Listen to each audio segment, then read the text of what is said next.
looking for a podcast to help you transform your physical and mental, one that'll shoot you straight between the eyes with truth and no BS, helping you have the right mindset to accomplish things, the iron will and fortitude to follow through with what you say you're going to do.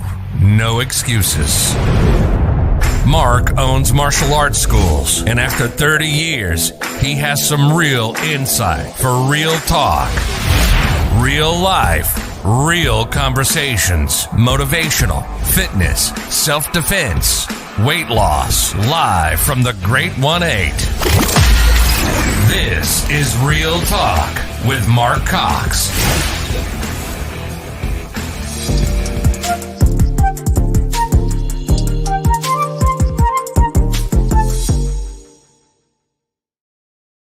All right.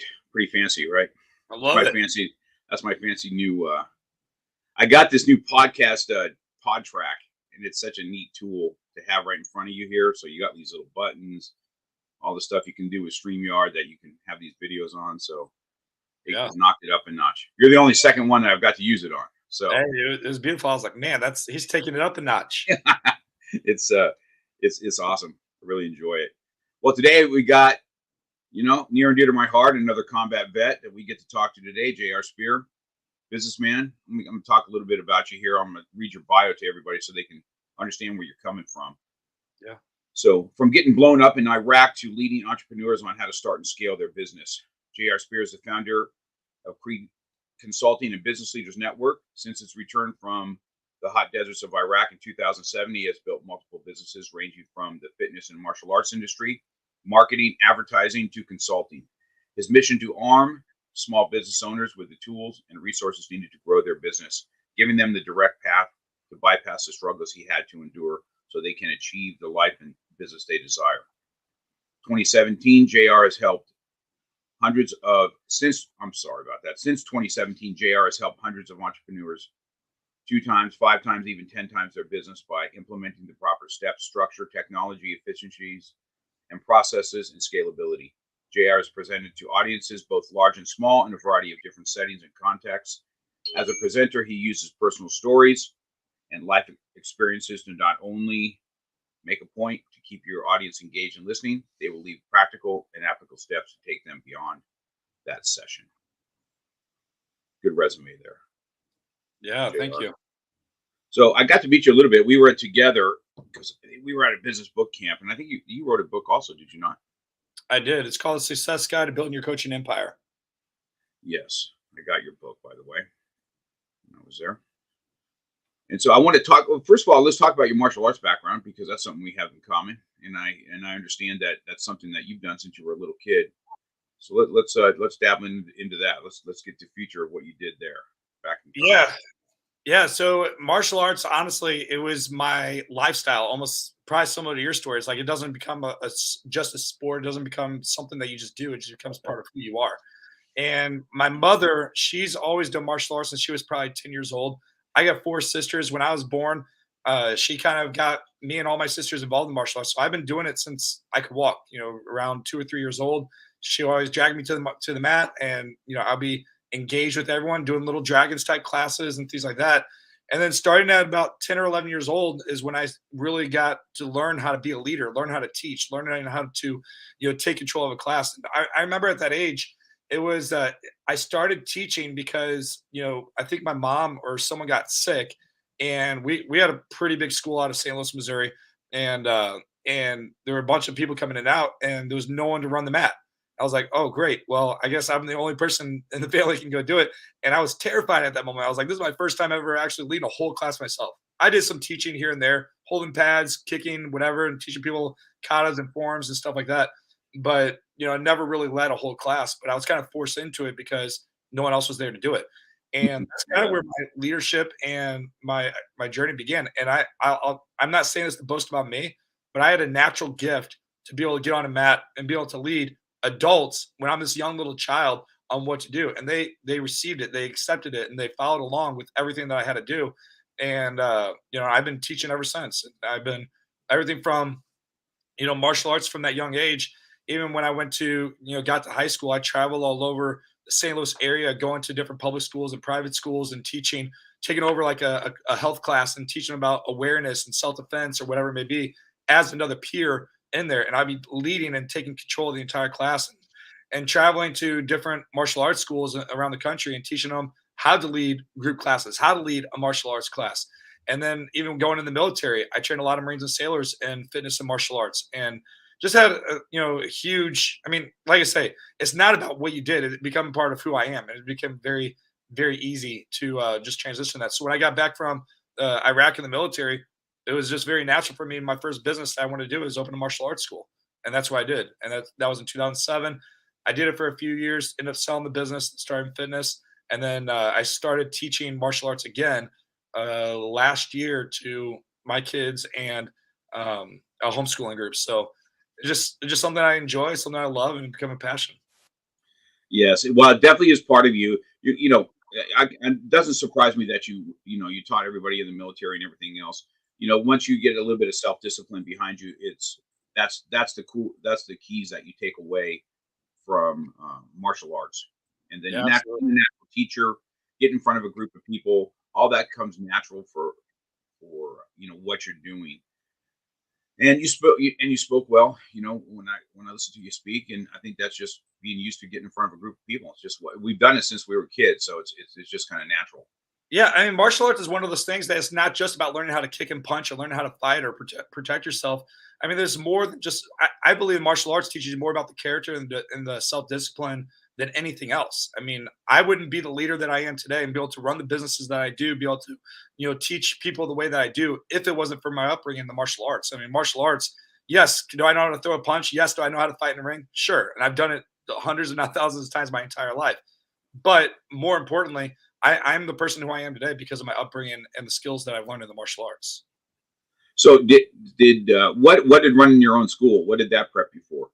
Tell me that running your own school was, business is business. I think if you've heard my story, I needed to get somebody to help me run a school per Yeah. se, because I was good at teaching, but didn't understand business, and I went looking for somebody that knows how to make money in martial arts. But Yeah. still, if you don't have a system in place, I don't know if you work with martial artists or not. Some are really good and really hungry and will listen. Some not so much. They're kind of set in Yeah. their ways, and they're just, what I'm talking about. So Well, did you I've find seen that? here's a funny thing. When I had my martial arts school, well, I'll take a step back in a second. But when I had my martial arts school, I had a guy that came from New York, moved to St. Louis, and was looking for a teaching position. So part of my interview process was, yeah, I mean, I would want to get to know who they are first, but more mainly, I put them in the mat and made them take a class for about a week, and just as a student, like just get in the class, I want to see how they do. This guy, he wasn't a kid. This guy, he was probably early 20s or maybe 19 or whatever. His front kick looked no different than his round kick, no different than his side kick, no different from his back kick. And I was like, dude, you're wearing a black belt. I mean, I would put a white belt around your waist before I even let you even show up and represent me as a black belt. And so that after that week, I just departed ways with them. But it's so true. Like there's so many great skilled martial arts, but I'm sure that you heard the saying before. There's a lot of belt factories out there as well, where a lot of the schools, they're out there just to try to collect the paycheck, but they're not really caring about the skill set of their students. So, but going back to my journey when I started the martial arts school, it was rocky at first. Like I grew up from the mentality of people, no contracts, do month to month. People want to come, they're going to want to stay, they're going to do it. I mean, I charge like $50 a month. Like, oh yeah, it's $50 a month, come in and do it. And I couldn't keep the lights on, much less put food on the table. I'm just glad that I had a savings from when I came back from Iraq to be able to help support me and do what I did. But I had no clue. I was because that's the way my mom ran everything, and so Yeah. she's always had a business, but she comes from the very much old school mentality that hey, people just come, they give you a check, they give you cash, and they're paying for that month, and then you hope that they come back. Well, the problem was little Johnny wants to play soccer next season, or family wants to go on vacation, or someone gets sick. Guess what? You're not getting paid. So what transformed my mindset when it came to business was I knew really quick about needing a mentor, needing a coach. And I knew nothing about the coaching world at this time from a business standpoint. So I came across Maya, which I'm sure you're familiar with, Martial Arts Oh yes, Industries. still with them today. Yeah. So you might know Mike Metzger, right? Know them well. So Mike Metzger pretty much changed everything for me. And Jason Flame, he was actually one of my consultants as well. So which I know we're both Was connected. Jay? Yes, yeah, he's one of my black belts. Yeah, he's one of your black belts. So he was one of our consultants while I was with Maya. But Mike Metzger, he was my main coach. And man, he transformed everything for me when it came to changing my mindset in business. I mean, a couple key things was one, he shifted my mindset and my belief in what about business. Two, he showed me how to actually do events. Three, he showed me how to create offers, and he showed me how to sell from events. So I'll never forget the day he had me do my first. It was like a bring a body, break a board, or a self defense seminar, or something like that. And I had a bunch of students that were all paying me like $50 a month. And he was like, "Hey, this is exactly what we're gonna do. You're gonna come in, you're gonna do the event. After you do the event with all the kids, you're gonna have someone watch all the kids. You're gonna take all the parents in the back room, and you're gonna talk about your new Black Belt Club program." Well, Black Belt Club, Master Club program is like, oh shoot, okay. Everyone's paying me $50 a month. I'm barely able to keep the lights on. Now I'm asking them to pay me like 150 to 200 something dollars a month for a 12 and 36-month contract. Mhm. Well, I'll tell you that completely changed my life because that fear was just all in my own head. When I took him in the back, I walked away with generating more than $5,000 to $7,000 in monthly recurring revenue from the parents that I had in that back room. And that's the change to everything that I do in business. Everything that I've learned from that moment is everything I've been able to duplicate in martial arts and fitness, business and advertising, and every single aspect that I've learned when it comes to any type of business. So martial arts is still a business, and you got to know how to do it. 100%. Said two things that I think are spot on: needing a coach, and you need to have follow through. You can have a coach all day, but if you don't do what he says, you're going to be in the exact same place, right? Yep. So I want to say hi to a couple people here. I don't want to ignore them, but Daniela's on. Daniela Ramon. She says hello to you. Jose Escobar was there. Yeah. Daniela says thank you for your service. Yeah. Thanks, Danielle. Appreciate it. And Lori's on too. So I wanted, it's funny that you mentioned Maya because I still use a monthly thing that they have, $79 a month, and it just takes all the guesswork out of it. And I have a virtual assistant. Believe it or not, I have somebody from the Philippines that I've hired. Yeah. And she's my virtual assistant. She works for me full time. So all this nice artwork you see, everything I do on social media, that's all her. Yeah. And I just sent her to school to understand more about how to do Facebook ads and different things. I sent her to school for that so that she can do this. And she is probably she's just a godsend to me. So I understand fully well what you're talking about as far as a business is a business. And that's probably why your Business Leaders Network, that's your group, I believe, is probably a lot of the stuff that you learned in martial arts school. And martial arts school, isn't it weird that I know that you're going to agree with this because I know you watch your mom probably struggle when it comes to money. They're probably paycheck to paycheck if it's back in old school because I've been on that road. And same with dance schools, right? I remember my sister doing dance school, and there'd be a mailbox, your dues are due today. An envelope and they put it in there. And then that's right. Yeah, your dues are due, and if you pay them, great. And if you're not, the poor, they have to go chase down and not eat or whatever. And then there's not really. It's weird about the martial arts world. I've said this before, and this has even happened in my own school. You will go and get your hair done from a hairdresser, spend $160 to have color cut and blow dry. But bark at being a $40 an hour private lesson for a half hour, thinking that that's just too much money. Like, I can't believe you're even paying us for that we have to pay you for your time. I mean, we're here taking lessons. Like the extra time you're going to get is something. And I've watched it over and over again. And I've watched my young people that I allow to have a little entrepreneurship inside my school. I let them keep their money when they do their private lessons and stuff like that. Or, a certain rank that you are, the money will go through the school, but you get 30% or 40% of what you've made. You know what I mean? Yeah. And let them understand, how to build a small business within a business. I've done this for years. But people are, as a martial artist, it's just like our time isn't really worth. We should be doing stuff for free. I don't know. Yeah, I want to hit on that because a big thing that I have to shit for any one of my consultants. I mean, you read in my bio. I've helped hundreds, if not thousands, of people build their businesses since 2017. I've just built a massive network and been doing really well with that. But there's a couple key things that are really transformative for a lot of people. And one of them is a past client of mine. And when she started with me, she was selling her program for like maybe I think it was around $2,000 for a 90-day program, and she was like in the health space and wellness and personal training and things like that. And when our first couple calls, I had to shift the way she thought and was belief, which is no different than the martial arts. Like they think that they have to give away stuff for a certain price, or they don't believe that people are willing to pay what you're worth.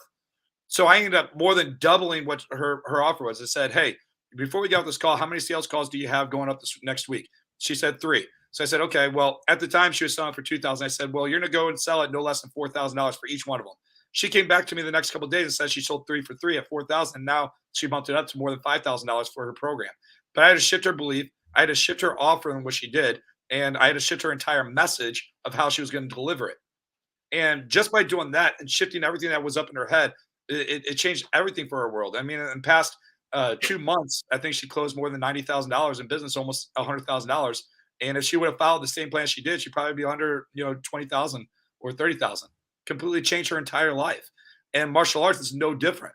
A lot of times that people think that we got to give away our time for free because we're there to teach and do good community work and for our expertise. I mean, I don't know about you, but I started martial arts when I was 3 and got my first degree black belt when I was like 14.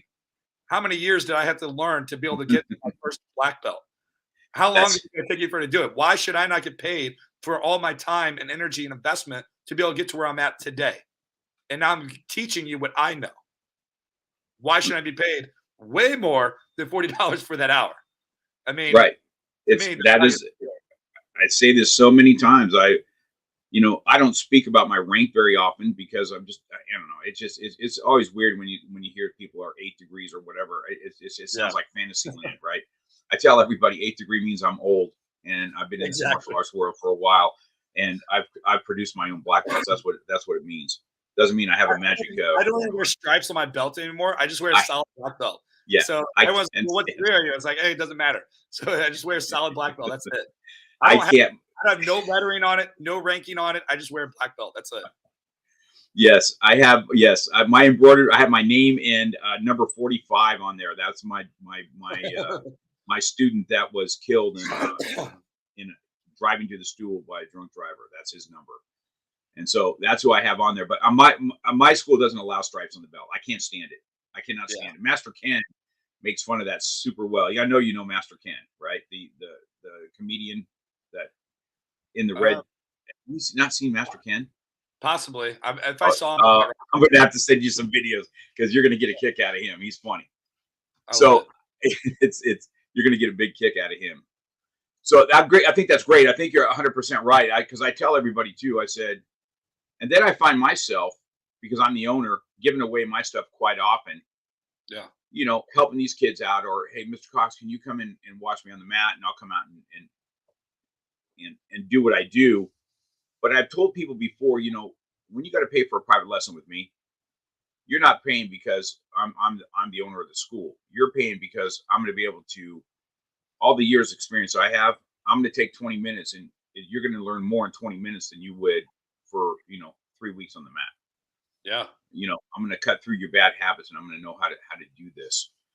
So I think that's powerful, and audiences that are listening. And I think that's not just for martial artists. I think that's for anybody.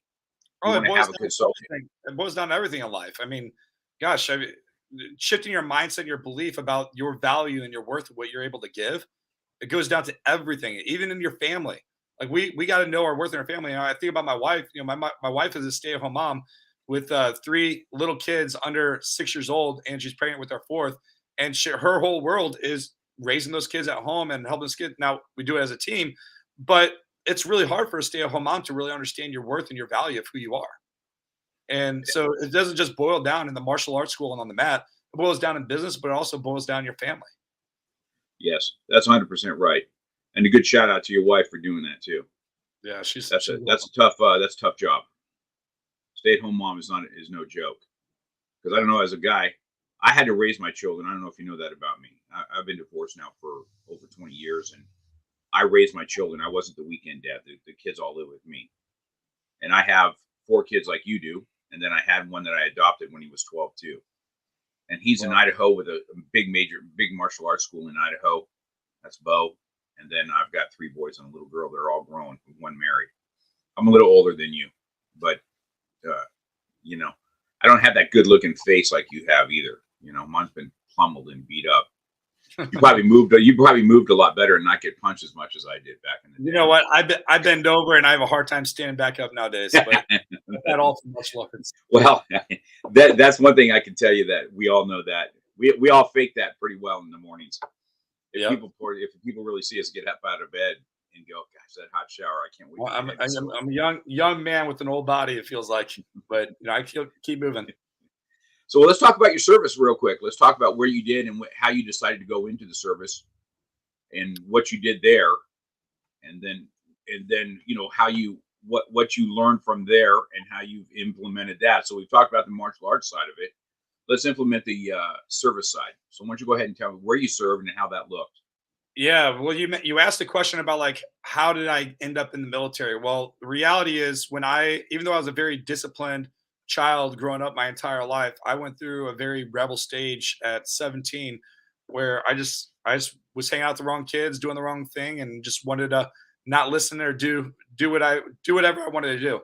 So to the point where I was, getting in trouble with the law, and I always say, I just had a conversation with my wife the other day. It's like, man, if I did go to the military, I probably would have been, in jail or dead somewhere, because a lot of the people that I was running around with were either on protective custody, or they got killed, or they're in prison. And just thank God that I was able to get away. So at 17, I've always been a Christian since I was probably, I think I accepted Christ when I was 8 years old, and then went off the deep end when I was 17 or 16 or whatever, and then 17 and rededicated. But it was around this period of time I was like, man, I lost my driver's license because I got a lot of tickets, got in trouble with law, so they pulled that from me.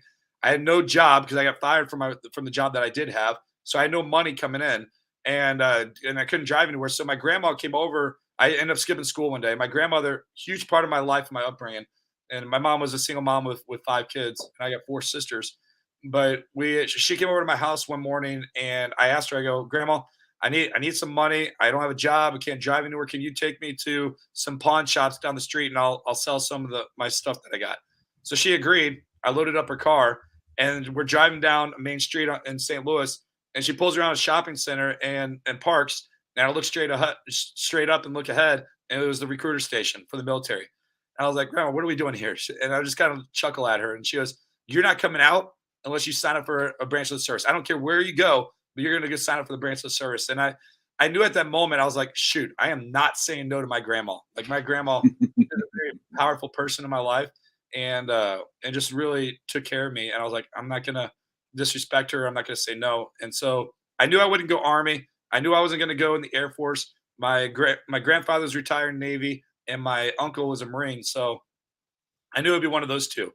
At that time in the stage of my life, I was like, the Marines work too hard, so I don't want to go in the Marine Corps. So I went in the Navy. So I went in and I signed up in the Navy, and I didn't know what job I wanted to do. I mean, so I just picked what my grandfather did. He was an aviation boatswain handler, which he fueled jets that flew onto aircraft carriers. So I ended up going in there, taking some other tests that they gave me, and signed up for being a purple jacket, ABH, and was part of the DEP program, which is delayed entry program. Because I was 17, I was still a junior in high school. So I had a year before I can even leave, and I had to graduate high school. During this time, after I signed up, I started getting my act straight. I ended up rededicating my life to Christ and going down towards like more ministry and really taking myself more serious, working out hard again and getting back on the mat and doing all these other things. When I ended up going into the military, I was still in ABH, but while I was in boot camp, I found out about this job as a chaplain's assistant. And in the Navy, we call them a religious program specialist, which provides assistance to the Navy chaplain during either domestic or internationally in combat. So you could be administrative duties, you could be in a chapel, you could be on a ship, or you could be on ground in combat with the grunts in the Marine Corps. Because Marines are Department of the Navy, if people listening to this didn't know that. So a lot of what they say they are the men's department of the Navy. That's what Marines say. They like to say that, and I won't disagree with it. But so anyways, I end up signing up for get my job changed to be what we call an RP, the religious program specialist. And during that time, I'm finishing out boot camp, and then I got to go to training school. Well, due to my athleticism and who I was, they actually put me on the green side. So here I didn't want to go to the Marine Corps because they worked too hard, and I ended up spending my entire time with the Marine Corps. And so I'm wearing the Marine Corps uniforms, the camis, and I'm tied in, riding with the grunts, the infantry. I was with 2nd Battalion, 4th Marines out of Camp Pendleton, California. That's who I deployed with on the 15th MEU in 2006 and 2007. And I'll tell you, I would have hated life if I would have been stuck on a ship. But I loved being in the middle of the grunts. I loved doing, playing, being out in the field, shooting guns all day, because essentially I was a security for the chaplain. Chaplains are the only true non-combatants, meaning they cannot carry a weapon even for defense. But corpsmen and medical personnel, like there are other Navy personnel that they're attached to Marines as well. Marines don't have chaplain corps. They don't have any medical personnel. So they pull from the Navy to actually serve with them. Corpsmen and doctors, they're all non-combatants as well, but they can carry a weapon for defense. Chaplains can't do that, which means they have to have someone like me that was with them during time of war to protect them wherever we went. So that was my job while I was in the military, was to being a chaplain assistant. And I had every intention of making a career out of the Navy. I wanted to do my 20, get in, stay in, has a beautiful life, and I would have been retired a little while ago if I would have stayed in. But got a different plan. I had a really rough deployment. There was one incident on February 7, 2007, where I survived a suicide bombing at a walking checkpoint in Barwana, Iraq. Meaning I was standing in the middle of within feet away from a guy that was walking into the city at a walking checkpoint, lifted his arm, strapped the C4, and blew himself up. It ended up killing 3 of our own, injured many others. I was probably the closest person to the blast, and I was thrown, left unconscious, didn't really know what was going on. Saw the chaplain on the ground trying to crawl under his shelter. I was able to actually crawl over to him. Didn't know if I had any injuries myself, much less my limbs. I couldn't see to my left or right. Had ringing on the right side of my face, and I still get ringing every day. And even on my right side of my ear as I talk right now, I have inner ear nerve damage, so I get vibration echo in my voice whenever I talk. And so I saw the chaplain trying to crawl. I grabbed the back of his flak, and I'm low to the ground, and I'm trying to pull him underneath the building, the shelter that we had right there. And that was the biggest traumatic event that I experienced while I was there. I mean, yes, I saw people getting blown up from walking through minefields. I saw Humvees blown up. I had mortars land next to me multiple times, and a bunch of other stuff that happened. But this was the most traumatic event. And it really made me reflect of what I wanted out of life. And so I knew that that's not the life that I wanted to continue living, because I came back May 31st of that year in 2007, would have been deployed again just a few months later for another 9 months to a year deployment. And I was like, I can't do this. So I finished out my 4 years and got out shortly after that deployment. We got back May 31st, and I was out July 10th, and started in the martial arts school just a couple months after that. Yeah, it's quite a story, JR. So many of our military just don't really even know what our men and women go through. I have a huge heart for them, being able to. I didn't serve. I said that. I think I've told you that before. It's probably one of my biggest regrets that I have, because and when I was 18, I really wanted to, but what I wanted to do was go in the Coast Guard and bust pot boats, because I saw it. I saw them spray leaf pot leaves on a boat one time in San Pedro. And I'm like, what is that? And they said, this is every time we bust pot boats, we put a pot leaf on the thing. I said, man, I want to do that. I want to be a cop on the sea. That's what I wanted. And Coast Guard, everybody makes fun of it, but man, you got to have a good ASVAB test and all this kind of stuff. And the Army was like, no, you can come in right now. We don't really. So I just didn't do it, unfortunately. Yeah. And so when I had to go teach, I thought, man, that's going to be hard for me how do I relate to these guys that have gone through this traumatic thing? I was with the police department, served warrants and stuff like that, but not get down and dirty in the dirt and like this. And so Gabby's on. I don't know if you know Gabby, JR. I do. She's amazing. Yeah. And so when I went there, I was like, man, that I went and taught the chaplains and assistants, like I said, and I had to gain the respect of those guys. It wasn't those guys I had to gain the respect of. It was the leader, right, Joe. And so he's the one I used, and luckily, my skill was able to, pack on something different. But there's one thing true about I want people to understand that the chaplain is a non-combatant, meaning he can't carry a weapon, but he can't carry a knife. So, we had these daggers that they have, and that's what we worked that a lot in there. Yeah. And then when we did scenario training, I'm telling you right now, man, we had some salty chaplains that knew how to fight. And when we did scenario training with the sim rounds in there, those guys are about it. They may not even need a weapon if it was in close. I can tell you that, man. These guys were about getting down. So it's awesome that you did that kind of work. And I think that's the other side of the military people don't even know about. Some people don't even know that there is non-combatants on the field that don't carry weapons. Yep. And the chaplains are one of them. So that's good. It's awesome service. But now let's jump. So you've got this martial arts that you've learned here, and then now you've been in the military. What did you take from the military to bring into your business consulting business? You know what I mean? So how did you merge, and what lessons from there, and how do you go about talking about that? Yeah. So before we dive into that, I'll hit on what martial arts did for me in the military. Well, apart from the combat experience and knowing how to protect myself, knowing how to fight, and train a lot of Marines and sailors, like I knew how to lead. Like I was able to have the discipline saying, hey, if we got to get up and go run or go on a hike or do whatever you're told to do to be able to do it, I'm going to do it. I just didn't question it because that was kind of the discipline you do it. When a punch is being thrown at you, you move, you react, you're trained to do so. So it's the same thing that we're trying to learn in the military, is that constant muscle memory of being able to do the things, to be able to react without thinking. And martial arts is all about that training. I mean, you can't throw a front kick enough. Like, you can't throw a roundhouse kick enough. You can't throw a single punch, a jab, cross hook, or whatever it may be enough, because you're constantly conditioning your body to respond and react without thinking. No different than what we do in the military. We do the training nonstop over and over and over again to knowing how to take the mags out, throw a new round and put a round in the chamber to be able to go, to stay below the ground, to be able to react, to check the guys to your left and right, to be conditioned to be able to hike wherever you got to hike to be able to do, and knowing how to assess an area. Everything that we do in the martial arts, everything we did in the military was to prepare you for that one day of getting ambushed. I would not have been able to respond saying, hey, my first mission and priority was to check on that chaplain.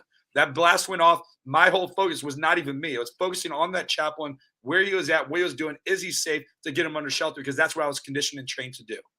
And that's what we learned in the martial arts. There's learning to prepare for that day when you get ambushed. Military, or being an entrepreneur, is no different. Everything that I learned in the martial arts, everything that I learned in the military was about systems, about processes, was about consistency, was about commitment, resilience, excellence, execution, and discipline. That helps, which is what I call your creed, which is why I named my consulting business Creed Consulting, because it stands for those key things. And I always challenge people to be like, hey, what is the one thing you're most committed to? You'll be resilient even through the most difficult times, showing up every day, giving your best, and having that mental and physical discipline to complete your mission. Everything's about being mission focused and preparing for that one day. We don't know when that day is going to happen. We don't know when someone's going to attack us on the street, or when we're going to get blown up, or when a client is going to quit, or when COVID is going to happen. But when it does, are we prepared, and are we ready to respond and be prepared for when it does? And so in the military, having that structure and that discipline to show up and get shit done, per se, to be able to complete the mission, you got to know what your vision is.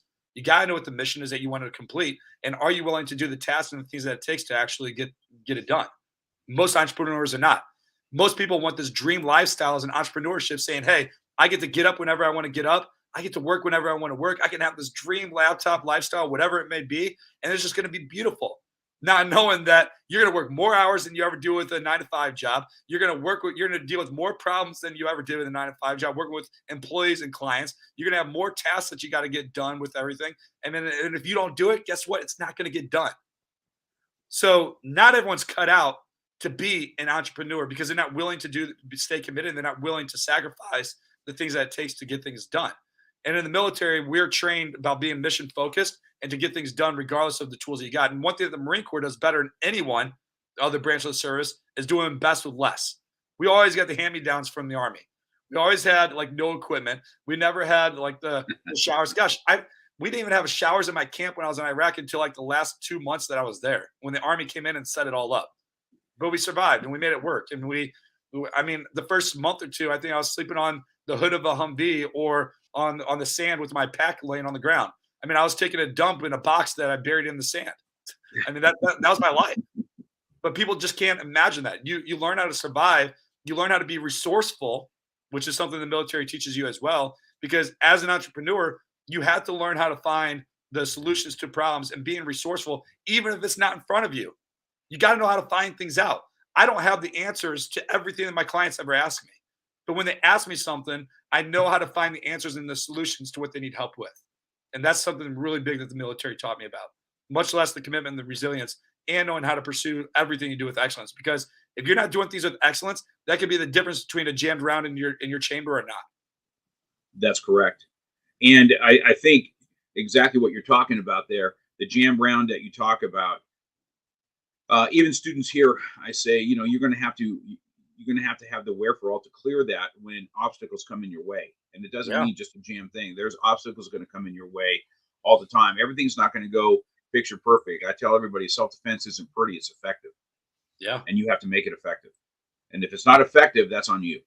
Yeah, so talking about that, let's hit on that for a second. How many times are you in a ring and you're tied up with someone, they got you an arm lock or headlock or whatever, you're getting ready to get thrown, and you have to be able to think on the spot and be resourceful about pain. Like, am I going to feel pain, or am I able to move this way to make sure I can get out of this situation? You don't have seconds to think. You have to learn how to react and move at that exact moment, because it could be life or death. People don't understand when you're in a ring. Yes, it could be for self-defense and competition, whatever, but you could get seriously hurt.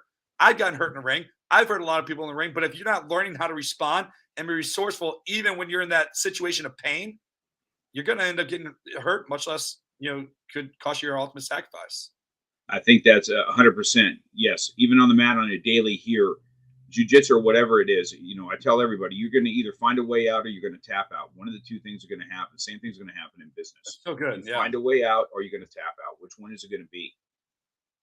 And so I think that these are the lessons that I think that we learn on the mat. This is why martial arts is so powerful, and you carried it into your military thing, because if you're at a school that is teaching this true grit and grinding through things that you don't do well, then you are going to, those lessons are going to follow you. And I had that in the martial arts training, but I certainly didn't have it in the business world, because you have to go find that. And then you're going to get leaders like Jay, Jason Flame. I remember I was the one that kept pushing him to go. You got to go to this Maya show. Okay. And he wouldn't go for a long time. And finally he went with me one year to Vegas. Right. Yep. And then, I tease him all the time. I said, you went on to be a consultant, but back in those days, I didn't have the wherewithal. I wasn't enough of a kiss ass to the higher ones to try and get on the stage and do all that. It just wasn't my thing at that point, at that time. But, he went that route and he did really well on doing that. And his school does really well. And he's a good solid black belt of mine. Jay and I've known him for before he was married. When he was he was very impactful in my life. I mean, every time we go to the martial arts training, whether it's Super Show or we had our mastermind classes in person, he was always there and always brought tons of value. So when I saw him part of our communities that we're part of, and got to connect with them, it was definitely an honor for me to just get to know more about him on a different level. Yeah, he was good. Well, if you went to all the super shows and stuff, we had it. I was at every single one. So obviously we walked around together, and I used to have some booths there. One year I had a taiko drum there, and there you go. We did. I brought taiko drums in for one of those Maya shows, and yeah, they did not. My competition next to me didn't like it very well that we were playing taiko drums while they're trying to conduct business. I look back on that and laugh. That was quite a time. Well, let's talk about your book then. I mean, I think it's your speaking stuff. You speak my language big time. Just a no nonsense, no quit attitude, and I'm sure that's what you probably bring to the table as the leader of your network that you do, and try and develop leaders like the same way we develop black belts. I'm 100% sure that's what you're doing. So, 100%. So tell me about the book now, and when did you write that, and what brought the book on? Did you write a book and then you came to your network, or did you have your network and then the book came along? How'd you go, and what made you decide you want to do that? Well, first off, I built 6 different businesses in the past 16 years. Started with the martial arts school, then I built a massive fitness business in 4 cities. From there, I had an advertising agency where I built funnels for fitness professionals and those in the wellness space. And then I started consulting in 2017, where I only helped not martial arts school owners, but those in the fitness space and nutrition and stuff like that. And then I combined them all, like my consulting business and my advertising, to Creed Consulting in 2019, and then started Business Leaders Network last year. So everything in my book is kind of a compilation of everything that I've done in the past 16 years. And I wrote it. It took me about 3 years to write it because I had a completely different layout, almost done with the book. And then I go to my editor and I was like, yeah, this doesn't feel right. We need to start over. And we started from scratch. So here I had like 3 years worth of work done. And then you do it. Now that I know the process of writing a book, I can knock a book out really quick now. They just didn't really know what to do. And so the book itself, it's a compilation of everything. When I started really thinking about from an entrepreneur standpoint of what they need to do to build a successful, let's say, coaching business, because that's the reason why I call it building your coaching empire. The strategies are effective for any entrepreneur, but I really am attacking a lot of the coaching space, whether they're martial arts coaches, fitness coaches, business coaches, life coaches, whatever they may be, any type of coach that's helping someone get somewhere else. You got to have a key foundational piece, which is something I talk about in the book. So what are the key foundations that everyone needs to have in their business? They got to know their mission, where they're going. They got to know their purpose, their identity, the destination. They got to know who their target audience is. They got to know their messaging. They got to know the problems that they're even solving and how to create the offer around the big promise that they have. So that's the first part of the book. And then I lead into 4 non-negotiable tasks that every entrepreneur needs to do every single day to build their business. And it's something that I call your daily pile, which stands for producing daily content, improving your products and service and customer experience, leadership, and expanding your network. And then I break those 4 things down inside of the book exactly in detail, like, okay, what do you need to be doing daily? Why is this important? What do you need and how do you accomplish it? And then I walk them through towards the end of the book. We're saying, hey, let's create your 90-day battle plan. So where I walk through, they even can click on a link to download a spreadsheet where I walk them through like different numbers, different accountability pieces of how they can actually do it. And all they got to do is go to 90daybattleplan.com and they'll be able to download that spreadsheet for them. But the book itself, honestly, it's a workbook and a guide to help lead someone to start or keep them on track with the daily tasks that they need to do to build their business. Hold on a second. I'm going to put that up for you real quick. 90daybattleplan.com, correct? Yep. Put this in the comments. So yeah, it just takes to a Google spreadsheet on the template for building your battle plan. And inside the book, I walk through exactly how to fill out the sheet. And so the book is coincide. What's it? And what? Tell everybody the name of your book. It's called The Success Guide to Building Your Coaching Empire. And my thought is I'm building this series off the Success Guide 2. So the next one that I'm working on right now is called The Success Guide to like growing your network or something like that, or building a powerful network. So I'm showing people on how to actually network, find different ways to build your pipeline, how to connect people and turn them to opportunities. So that's a book that I'm working on right now, and hopefully I'll have it launched over the next 30 to 60 days. So JR, let's talk about then in our final segment part here about your business leader network.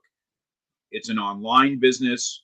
People can, do you have in-person events? Are you mostly online events? Let's talk about what that looks like and how people can get a hold of you on if they're having issues and they're looking for coaching. Yeah, so Business Leaders Network is a mastermind networking community, and we are truly trying to change the way that people are connecting with other industry leaders, putting a bigger emphasis on education, teaching people and giving them the tools and resources on leadership, sales, marketing, systems, processes, and finances. So all the key components that people need to really excel and to grow their business. I have a business partner. His name is Dr. Nate Sala. He's been a mentor of mine for more than a decade, and his doctorate is in leadership entrepreneurship. And so he brings university level. He teaches at universities in St. Louis for his expertise. And so the knowledge that he brings, of course, with everything that I bring as well, that's the knowledge that they're going to get. Plus, we do online breakout rooms. All this is virtual for this part. So we do virtual online classes, master classes, university training, which we call BLNU. We have our roundtable discussions, and we do breakout rooms and networking for connecting and building relationships with people. But we also do in-person stuff too.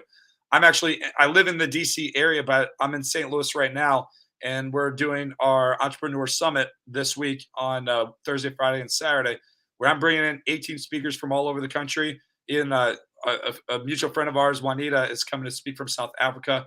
I have people from Canada coming down as well. It's going to be speaking. Jose Escobar, who is was in here listening to the show. He's coming to speak as well at our event. But we do, we're trying to do about 4 events a year. Whether Entrepreneur Summit, we're going to look at doing an exclusive high-end mastermind for 6 months as well, which we haven't even announced yet all the details, but we're going to be doing that probably starting in May. And then in different cities, we do different happy hours and stuff to really connect people. So like last month, about 10 of us went to, in DC, we went to a piano bar and had dinner just to really connect. In St. Louis, we do monthly happy hours all the time. In Charlotte, we got a group of people that get together on a weekly basis. I think they're doing, and really connecting and just building quality relationships with each other. So if anyone out there, they're an entrepreneur, they're looking to grow their skill sets and those 6 pillars of leadership, sales, marketing, systems, process, finances, or they're looking to connect and grow their pipeline with other referral partners and industry leaders, it's a great place for them to connect. So is it where people can get a hold of you? Is it businessleadersnetwork.com, or what is your so the way we have the best website to go to is blncommunity.com. So blncommunity.com is going to be the best place to actually go, get information about who we are, and then they can see the steps on how they can get started. So you got Juanita coming out, huh? She is. She'll be here tomorrow, actually. I think she's leaving today, and then she'll be here tomorrow. Yeah, I like that lady a lot. I got to work out with her a little bit. She got a little taste of her martial arts is way different than what we do. I can guarantee you that. So yeah. So the funny thing is, she does Shonryu. I think it's Shonryu Shotokan karate. That's what I started it with, and when I was younger. So I started. Isn't it? Yeah, I started that when I was 3 years old, and then I done a lot of Kaji Kimbo. I done Muay Thai. I done American kickboxing, a lot of grappling and judo, aikido, and then I really tapped into WTF Taekwondo for the sport aspect.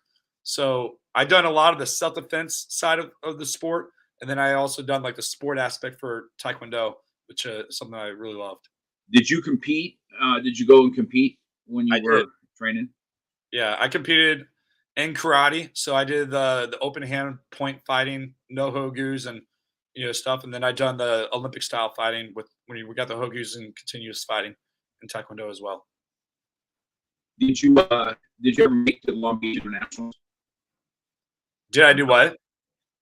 Did you ever make it to the Long Beach Internationals? Do you know what that is or not? Have you not heard of it? I never heard of the Long Beach Nationals. I mean, I done the Arnold shows, like the Arnold National tournaments. So most East Coast thing is what you did. Is that correct? Midwest and East Coast is where I did. I never really traveled out west to compete, but right. I did the Taekwondo Nationals. I did Karate Nationals. I did the Arnold Games. I did a bunch of things. So we have So I think that when we were competing, I think Jason did this also. Long Beach Internationals is that famous one where Bruce Lee first did his, and it's Kempo based, but that's the first time he did his demonstrations, right? Is that that one? And so they have these very unique, they get a unique patch. It's a patch that's an oval with a flame on it, and they've had that ever since the 60s, 70s, and then they have a very unique trophy. And they have self-defense divisions and fighting divisions, and I've done all these divisions in there that they had, and I never won the Long Beach Internationals. All the championships I won, I never won them. And then finally, about 10 years ago, I was watching the breaking division. I had a booth there. I was selling some weapons, and I had a booth, and I was watching the breaking division. I'm like, these guys suck. I'm going to do that next year so my kids can watch me one time. And then finally, I think it was over 10 years.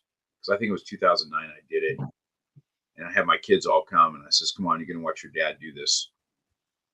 And this is a funny story, is that when I set up, I usually don't tell people I'm competing because they know who I am and they won't sign up, right? So I waited till the last minute, and then I signed up, and then I get in the division, and I set up all my bricks and all my stuff, and the guy next to me is, he's got some weird ass name, right? He calls himself Dragon or some shit like that. You know what I mean? It's just like, yeah. And I'm watching him set up bricks, and I'm like, bro, you are going to hurt yourself the way you're setting these up. I said, I think you really ought to listen to me. the way you have this going to set up, you're going to hurt yourself. I said, have you done this before? I've done this. And, I said, okay. And he didn't break one thing except for his wrist, right? So some uprising knee, all the bricks come down on his shins, all this stuff. And then I win this thing. First time ever, I win the internationals, the Long Beach Internationals. And my kids were all there. So this is probably my most memorable thing. It's the last time I competed. And it was my last, it was the last time that my kids got to see me actually do something. So I was pretty stoked on it. And I don't keep a lot of my trophies, but that one I did. But this guy ends up on Rod Deirdrick's Ridiculousness. The one, I don't know if you ever watched that before. And I'm watching Ridiculousness. So it's a funny show. What he does is takes all this YouTube stuff. And Rob Deirdrick is a skateboarder. And then they talk about it, and they'll make fun of whatever. And I'm like it. And I was watching the episode, and it goes, and the next one is karate gone wrong, karate breaking gone wrong. And then I'm watching this, and I'm like, oh my gosh, that's the competition I'm in. And I see myself off to the right watching him break, and I'm like, no way. And so when it comes on, this guy that completely bombed that day made it onto Rob Deirdrick's show. And as a guest, they had him come on so he can talk about why that happened. And I'm like, that is just such a unique thing. My last competition, and the guy that bombs the best is on TV talking about what he did there and how, his day was off or whatever excuse he had. And just a funny story in martial arts, my last one. But I think that competition was probably, that's one thing I want to do today. Jiu-jitsu has been part of me now for a while. And I don't know, your veterans that you talk to, do you encourage them to go do some martial arts? Any veterans that you have that are kind of struggling for purpose? Oh, 100%. I always encourage everyone to do martial arts, even kids that I come across. Yeah. So, I found it, when I got blood clots and stuff like that, and I had to be on blood thinners for a while. And for a while, meaning I just got off them 4 months ago. I just got released. And so I couldn't really take the fighting anymore. What I really loved, they said you can't take head contact like you used to because, your blood is thin and, that can do damage.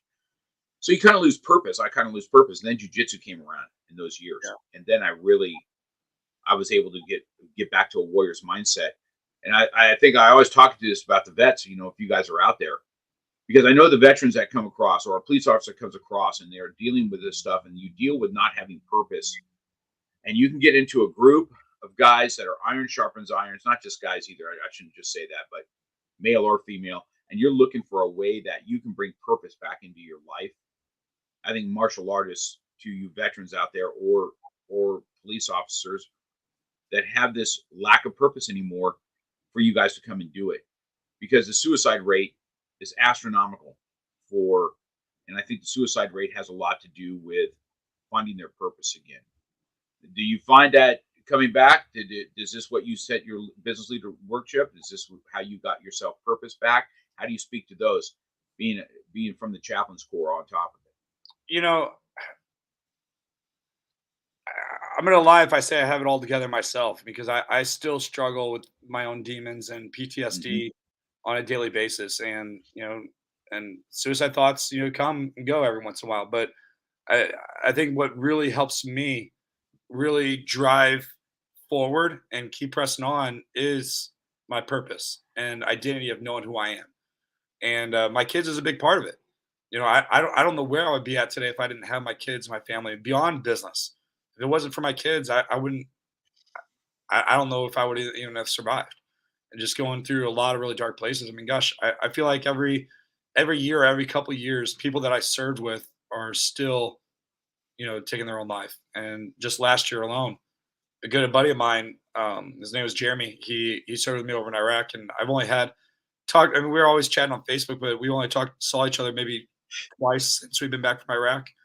And he had a baby, and he had another baby on the way, and ended up taking his life last year. And it was just very unfortunate. And it's hard. Every time I see another brother fall or take their life, it makes you wonder what we could have done differently to help them.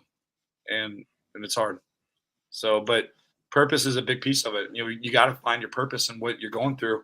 And sometimes those demons are a lot stronger to be able to push past that. They can't figure out a way.